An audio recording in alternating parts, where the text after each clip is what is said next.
Today, I want to share a waking thought I had a couple of days ago, and I really think someone out there is going to benefit from it. And in my earlier podcast, I've talked about waking thoughts, those thoughts you have when you're just waking up, when you are not fully awake. You have a thought come to your mind. And I talked about how we ought to harness these thoughts because they bring a lot of clarity and they have a lot of depth in them.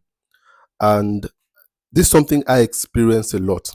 I really feel it's like a muscle that once you start using, it becomes stronger. So if you're not used to harnessing your waking thoughts, you might feel like you don't have a lot of waking thoughts, and that's fine. You might just have one once a week, once in 2 weeks. But the more you begin to pay attention to them, the more you would realize that you're having more of them. And today I want to share one that I had about 3 days ago with you. I woke up to this thought and it was just lingering in my mind, just very heavy in my mind. In the first few minutes of my waking up, it was very clear. And so I had to get my phone and write it down in my notes. And I want to read it out to you. It says, you weren't created to labor at work. You were created to express work. One is a push, the other is a flow. You weren't created to labor at work.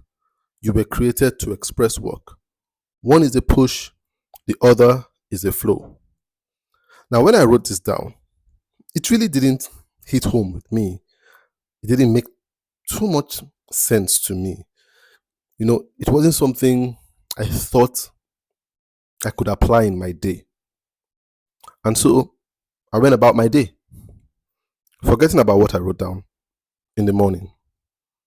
And I went out of my house and into my compound.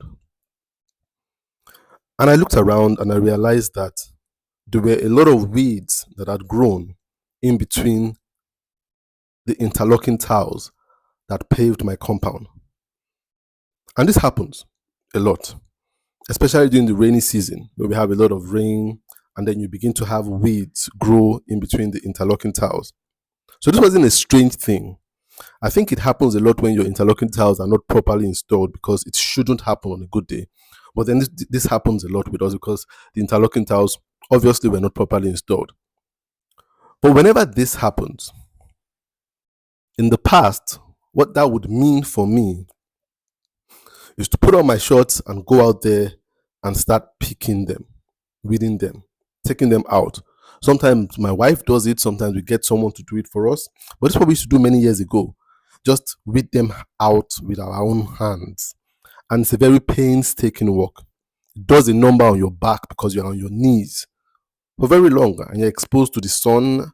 So you're picking them out, trying to get them out by the roots. So if this were 10 years ago, it would mean I have a lot of work to do. But then when this happened, when I noticed this time around, I didn't worry. I didn't worry for one reason. Because we have found a solution to the problem of the weeds growing out of the interlocking tiles. And the solution were our tortoises, our four tortoises. I have 4 desert tortoises. I've had them for about 11 years now. And whenever we have this problem of weeds growing through our interlocking tiles, we take them out of their backyard enclosure and bring them to the front part of our compound where we have the interlocking tiles installed. And we leave them there for about 2 to 3 hours, and they graze. They eat every single bit of the weeds that are growing in the interlocking tiles. The tiniest ones, tiniest corners, they get there and they go right to work, devouring every single one of it. Every single one. They move very quickly. even though tortoises are meant to be slow, because they are so excited about it. It's like free food. So they go right to work. And in 2 hours, the compound is clean. It's totally clean. No weeds in the interlocking tiles. And when they are done, you see, I'm so happy with what a good job they've done that I reward them. At the end of the day, I get them some fresh green lettuce and I give it to them. And they eat some more.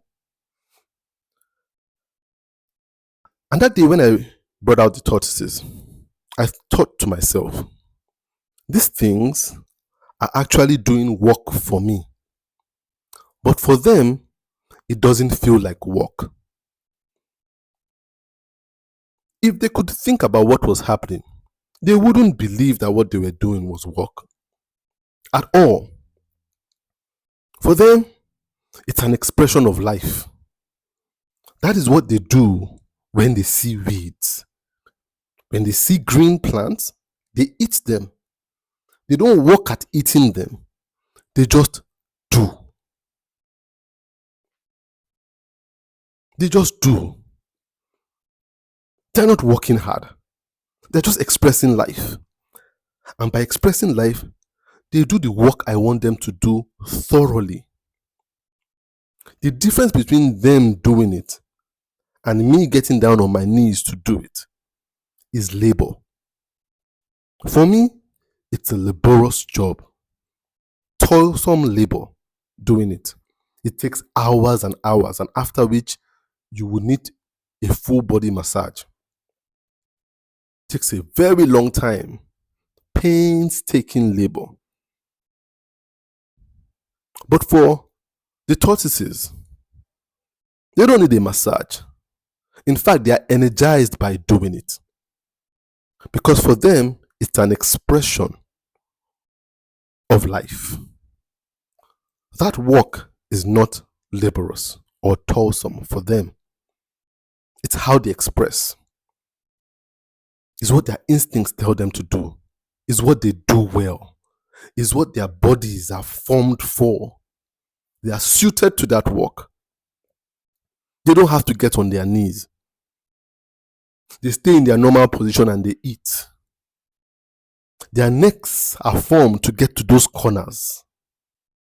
They enjoy every single bit of it. And by doing what they enjoy, they make me happy. And they make me want to reward them. What an awesome winning scenario that is. They win by doing the work, and they win by making me happy. They make me happy by doing the work I give them that is not work for them. And as I watched them grazing that day, it occurred to me that that's how work should be. Work should not be laborious or toilsome. Your work should be an expression of you, how you express life. Your work should not be a push, it should be a flow. The tortoises do not push themselves to eat, they rush at it. It comes naturally. It's a flow. And I need someone to listen in closely today. The work that you are meant to do that is good for you should not be a work of labor or toil. It should be a work that flows. And when you do the work of expression that flows easily from you, you make God extra happy with you. And then He blesses you for enjoying yourself. That's what it means. You see, for the tortoises, they really don't need that lettuce. For them, the work was a good enough reward. Doing the work in itself was the reward. That was the remuneration, not what came after or what comes after. The remuneration was getting the opportunity to express that eating of the weeds. So for me, I find it very sad when people labor through work, only motivated by what comes after, how much you are going to be paid. Only motivated by the pay or the paycheck that comes at the end of the month or by the end of the project. That shows that you are laboring, not expressing.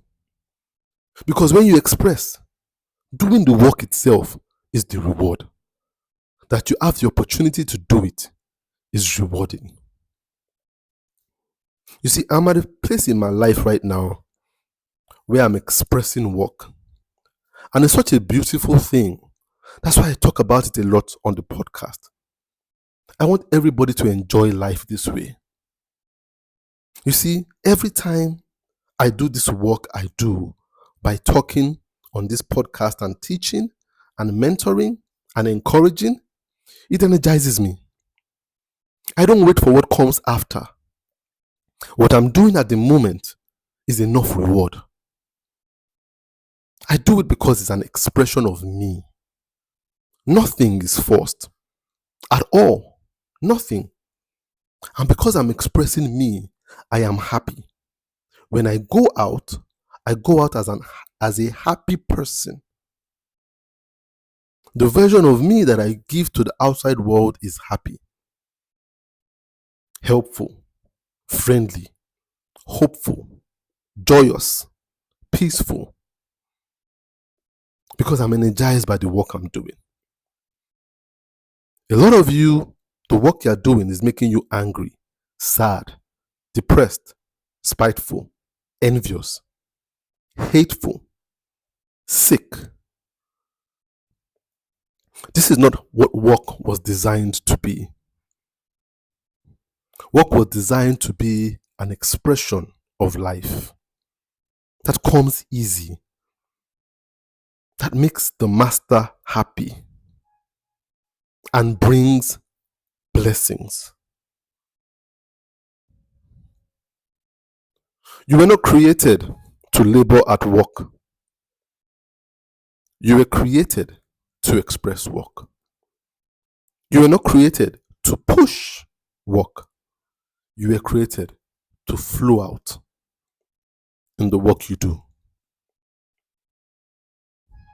Very important that we have an understanding of what I'm trying to say here.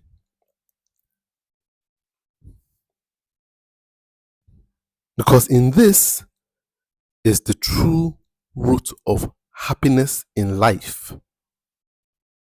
See, something interesting happened to me some months back.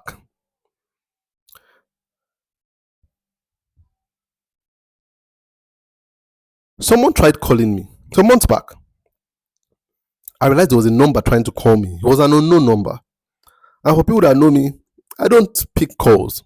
I actually don't. I'm not a phone call type kind of person. I prefer people contacting me through WhatsApp or text messages. But if you call me, chances are I won't pick the call. I don't do it. I don't. I used to pick calls when I was active in doing business. But now that I'm living this life, I don't pick calls.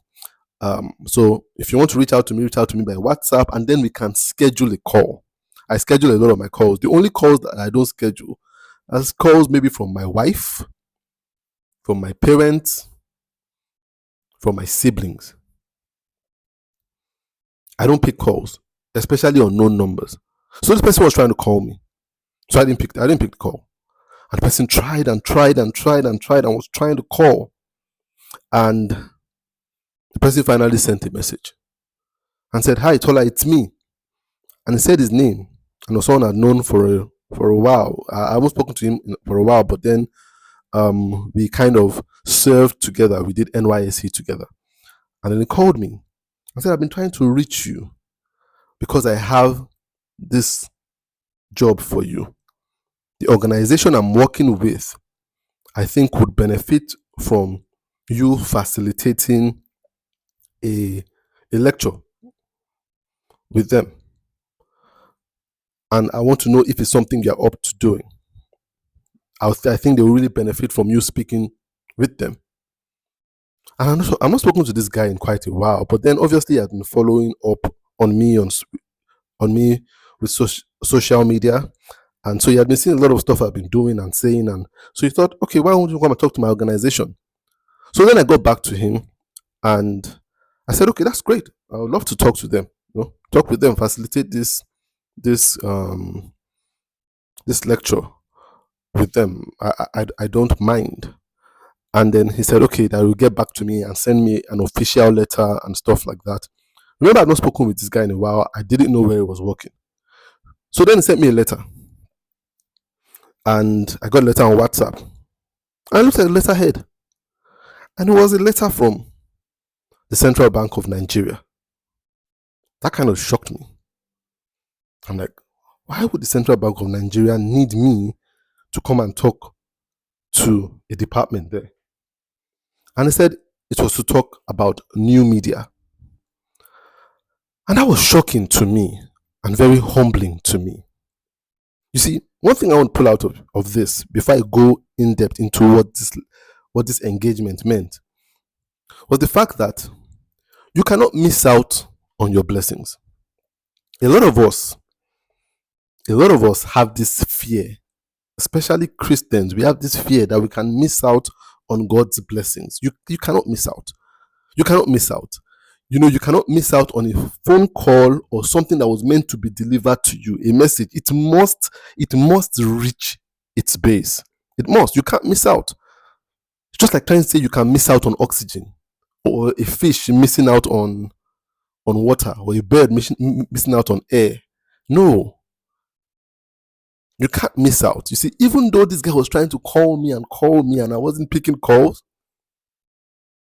he couldn't stop till he reached me. Because your blessing is yours. So stop living life in a fearful way. I lived life very fearful when I was doing business. So when I missed the call, I'll be like, who is this person? Hope they call me back. And I'll say, should I call them? Should I not call them? Should I wait for them to call me back? Am I missing something? You can't miss out. If you miss, it's not yours. And if it's yours, it's coming right for you. So when I read through this letter, they asked me to come and speak to them for an hour on new media. And I said, yeah, I'll be great. It will be great. I responded. I said, I would love to talk with them. And we agreed on payments. And they said, cool. They want to have me talk with them. And for me, it was very humbling because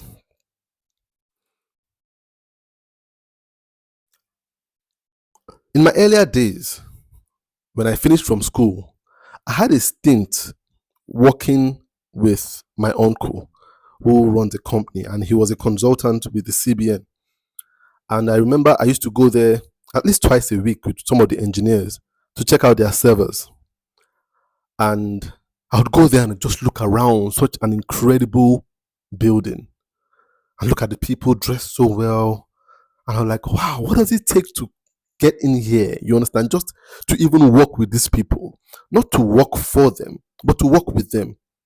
And then I was doing graphic design, and I was telling myself, Tola, if one day could you just design for them, that would be really good. Like, what does it take? Who do I have to see? Who do I have to know? What kind of proposal do I have to draft? What kind of portfolio do I need to have? So all my years of working as a graphic designer, I always aimed for organizations like that, but hardly ever happened, I worked with a lot of small and medium-sized companies as a graphic designer.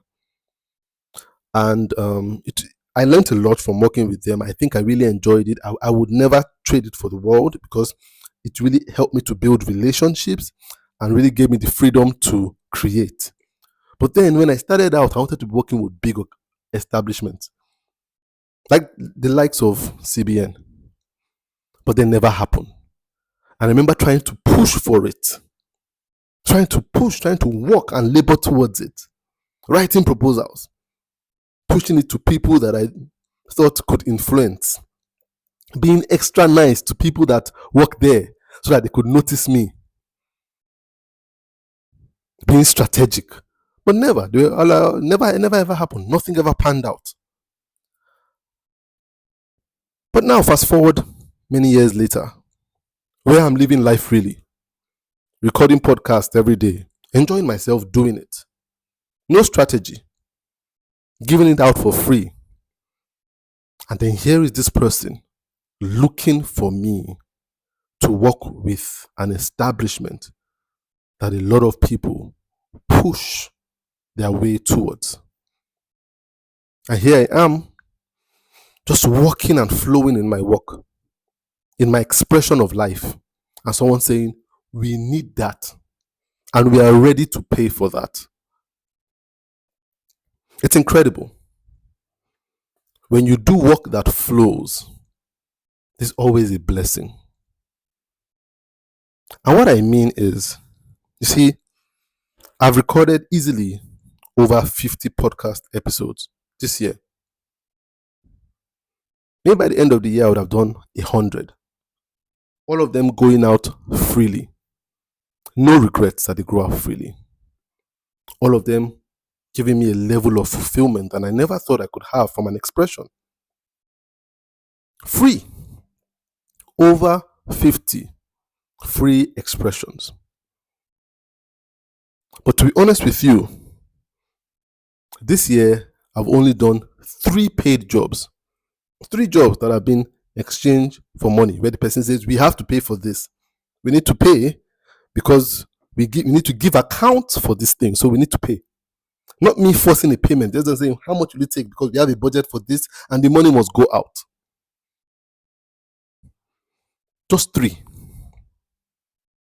So I can almost say that 99% of my work goes out for free.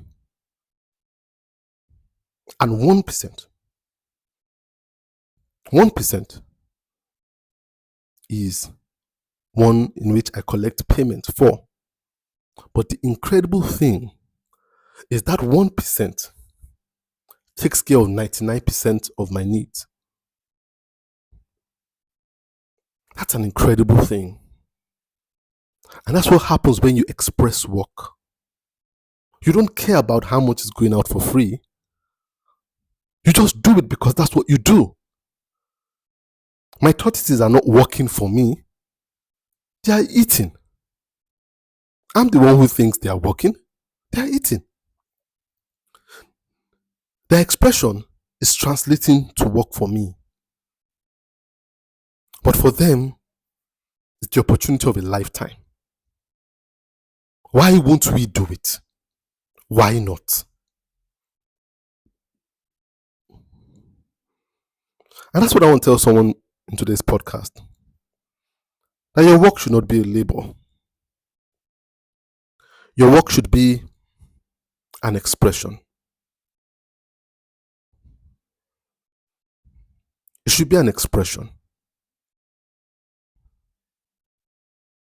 Something that flows from within you out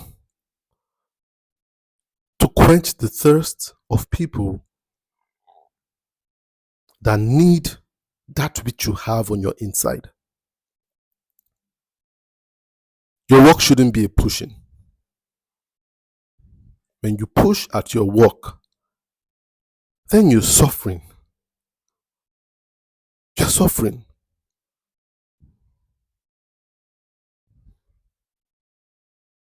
I want to encourage someone today to stop suffering. To be honest with you, never ever thought that dedicating time to record a podcast to talk to people about subject matters that are important to me on my heart could get me to the places that I always wanted to get to. Or get me to places that I never even imagined I could get to. Never ever imagined. I spent a lot of years doing business, strategizing, refusing to do stuff unless I was getting paid, pushing work. When in actual fact, I should have been expressing.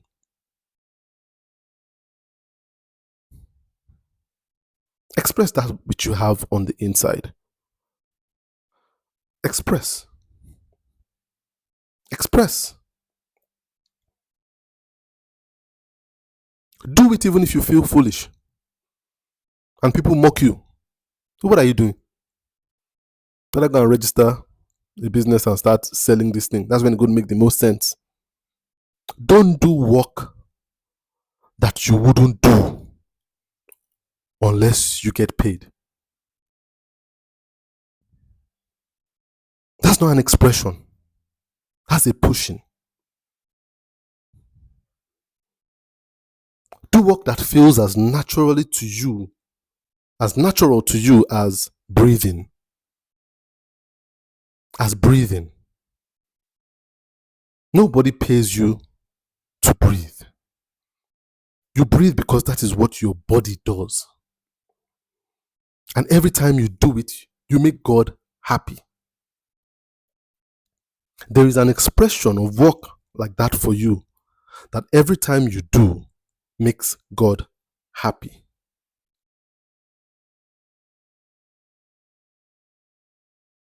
Do work that you don't mind doing freely. Do work that you don't mind 99% of it being free. I guarantee you, the master comes with his reward that will be lush and green and yummy like the lettuce I get for my tortoises. And they think, do we really deserve this thing? But then they deserve it because they make me happy by doing what they do naturally. I believe I'm here to encourage someone here today to flow at work, to have the boldness and the courage to flow at work. You know that you've been working, pushing and pushing, strategic, using people, manipulating, forming relationships, strategic relationships, being nice to people that you feel can help you in future, not being nice to everyone, putting on a fake smile.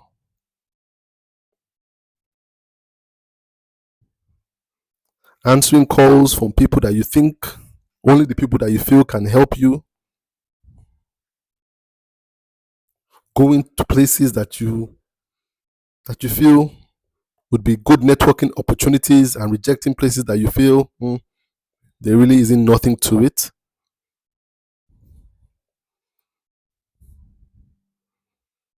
I want to encourage you today to understand that you shouldn't labor at work like you shouldn't labor at life. You should express it.